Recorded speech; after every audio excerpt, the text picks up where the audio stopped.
Now students, come on, number 4. The mane of the lion is thick. What is mane? Mane क्या होता है?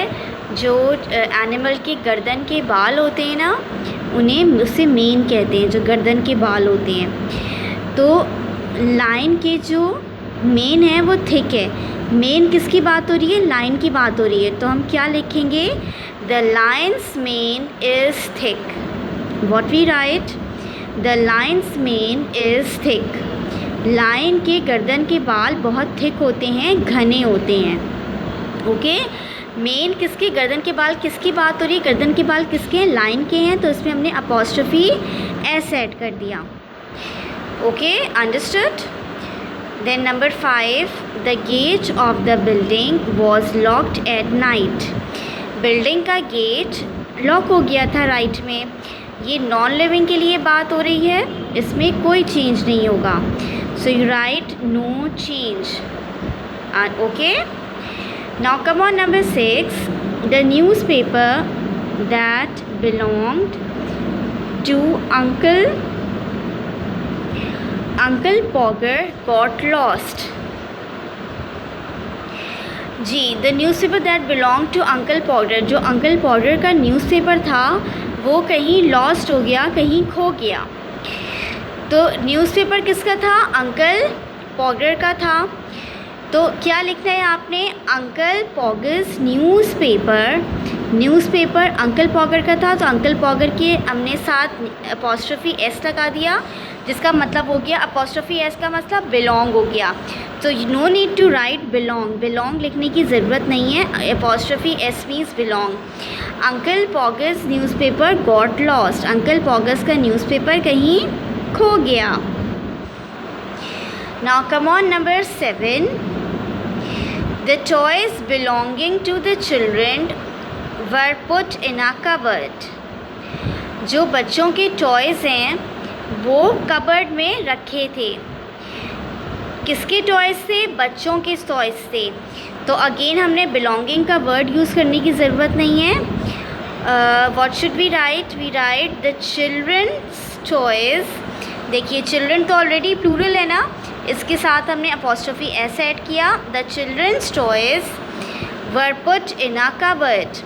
बच्चों के खिलौने कबर्ड में रखे थे. क्योंकि टॉयज़ किसके थे? टॉयज़ बच्चों के थे, तो इसके साथ हमने अपॉस्ट्रोफी एस लगा दिया. अपॉस्ट्रोफी एस का मतलब खुद ही बिलोंग हो गया इससे कि टॉयज़ किसके थे? चिल्ड्रन के थे. तो बिलोंग का वर्ड लिखने की ज़रूरत नहीं है जब अपॉस्ट्रोफी एस आ रहा है. So the children's toys were put in a cupboard. Then number 8. The tail of the rabbit is like a powder puff. Rabbit की टेल किस तरह की लगती है? पाउडर के पफ की तरह लगती है. पाउडर का पफ आपने देखा होगा ना, कैसा होता है? गोल सा, मोटा सा. तो रैबिट की टेल कैसी लग रही है? पाउडर के पफ की तरह लग रही है. टेल किसकी है? टेल रैबिट की बात हो रही है. So what we write? The rabbit's tail is like a powder puff. Tail rabbit की है, तो हमने रैबिट के साथ अपॉस्ट्रोफी एस ऐड कर दिया. इट मीन्स कि ये किससे बिलोंग कर रही है? ये रैबिट से बिलोंग कर रही है. कि टेल किसकी है? टेल रैबिट की है. The rabbit's tail is like a powder puff. Okay, understood. Then write number 9. The father of the boys has gone out to work. किसके फादर गए बाहर काम के लिए? बॉयज़ के फादर, लड़कों के फादर बाहर काम के लिए गए. बॉयज़ के father. So students, boys is already plural. Boy देखिए प्लूरल ही है. The father of the boys has gone out to the work. तो हमने क्या करना है? बॉयज़ के आगे सिर्फ अपॉस्ट्रोफी ऐड करना है. क्या करना है? सिर्फ अपॉस्ट्रोफी आएगा, क्योंकि बॉयज़ यहाँ ऑलरेडी प्लूरल है. देखिए, यहाँ पर आप लोगों को एक्सप्लेन किया था ना, bags that belong to the boys plural था, तो यहाँ पे सिर्फ अपॉस्ट्रोफी ऐड किया था. तो जब कोई प्लूरल वर्ड होगा जो एस और ई एस पे एंड हो रहा हो, उसके लास्ट में हम सिर्फ अपॉस्ट्रोफी ऐड करेंगे. तो इसमें भी सिर्फ अपॉस्ट्रोफी ऐड होगा इसके लास्ट में. Boy's father has gone out to work. इन लड़कों के फादर बाहर गए काम के लिए, तो सिर्फ अपॉस्ट्रफी ऐड होगा क्योंकि बॉयज़ ऑलरेडी प्लूरल है, तो सिर्फ आपने अपॉस्ट्रफी ऐड करना है। फादर किसके हैं? बॉयज़ के हैं। Now come on, number 10, the diamond ring belonging to the lady was stolen. जो डायमंड रिंग थी लेडी की वो स्टोलन हो गई, चोरी हो गई। तो डायमंड रिंग किसकी थी? डायमंड रिंग लेडी की थी। लेडी एक ही है, ये प्लूरल नहीं है, तो हमने इसको क्या किया? Belonging, no need to write belonging, we write the lady's diamond ring was stolen.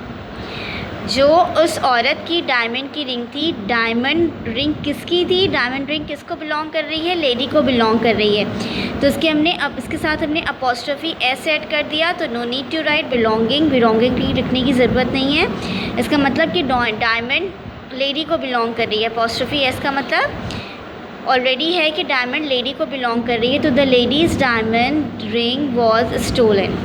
Lady की डायमंड रिंग स्टोलन हो गई, चोरी हो गई। Then number 11, fodder for the oxen had to be stored for the winter. Oxen का जो fodder था, fodder means के जो चारा होता है, जो घास होती है, जो उसका खाना होता है ऑक्सन का, वो स्टोर किया जा रहा है विंटर के लिए, सर्दियों के लिए स्टोर किया जा रहा है। सो किसका खाना है? ऑक्सन का खाना है, ऑक्सन का चारा है। So the oxen's fodder had to be stored for the winter. Fodder जब ऑक्सन का है इसलिए ऑक्सन के साथ हमने अपॉस्ट्रफी एस ऐड कर दिया ताकि पता चल जाए कि फॉडर ऑक्सन का है। Oxen's fodder had to be stored for the winter. Oxen का फॉडर स्टोर किया है विंटर के लिए, सर्दियों के लिए। ओके स्टूडेंट्स, तो जब हमें किसी चीज़ को बिलोंग करना होता है तो उसके साथ हम अपॉस्ट्रफी एस ऐड कर देते हैं। Now come on page 14, all the students take out page 14। yes, come on, page 14, number 12, tusk of elephants are long and sometimes very sharp. Elephants के जो टस्क होते हैं, टस्क आपको पता है ना, जो उसके वाइट कलर के जो उसके बड़े से दांत होते हैं, सामने की तरफ वाइट कलर के लंबे से दांत होते हैं, उसे हम टस्क कहते हैं। तो एलिफेंट के टस्क जो हैं वो लॉन्ग होते हैं और कभी कभी शार्प भी बहुत होते हैं। तो टस्क किसके हैं? टस्क एलिफेंट्स के हैं। सो वी राइट जी, टस्क किसके बारे में बात हो रही है? एलिफेंट्स के। एलिफेंट्स क्या था? एलिफेंट्स ऑलरेडी देखिए प्लूरल था, एलिफेंट्स एस पे एंड हो रहा है ना, तो हमने इसके लास्ट में सिर्फ अपॉस्ट्रफी ऐड करना है। Elephants' tusk are long sometimes very sharp. Elephants के टस्क लॉन्ग होते हैं और कभी कभी बहुत ज़्यादा शार्प भी होते हैं। The shield of the knight had a red cross on it. जी, नाइट क्या हो गया स्टूडेंट्स? नाइट मतलब कोई बहादुर सा आदमी, कोई बहादुर सरदार की जो शील्ड है उसके ऊपर रेड क्रॉस है। तो नाइट क्या लिखेंगे? The knight shield had a red cross on it, यानी कि शील्ड किसकी है? शील्ड नाइट्स की है। तो इसके ऊपर हमने इसके साथ हमने अपॉस्ट्रफी एस ऐड कर दिया क्योंकि एक सिंगुलर की बात हो रही है, तो अपॉस्ट्रफी एस ऐड हो गया। Shield's knight, the knight shield had a red cross on it.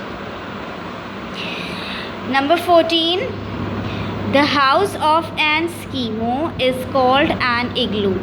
जो स्कीमो के हाउस होते हैं वो क्या कहलाते हैं? वो इग्लू कहलाते हैं। स्कीमो कौन होते हैं? स्कीमो वो लोग होते हैं जो बहुत ज़्यादा ठंडे इलाके में रहते हैं, जो ओवरऑल जहाँ बर्फ़ रहती है, स्नो रहती है ओवरऑल, तो वो इग्लू के घर में रहते हैं। तो किसका हाउस है? स्कीमोस का हाउस है।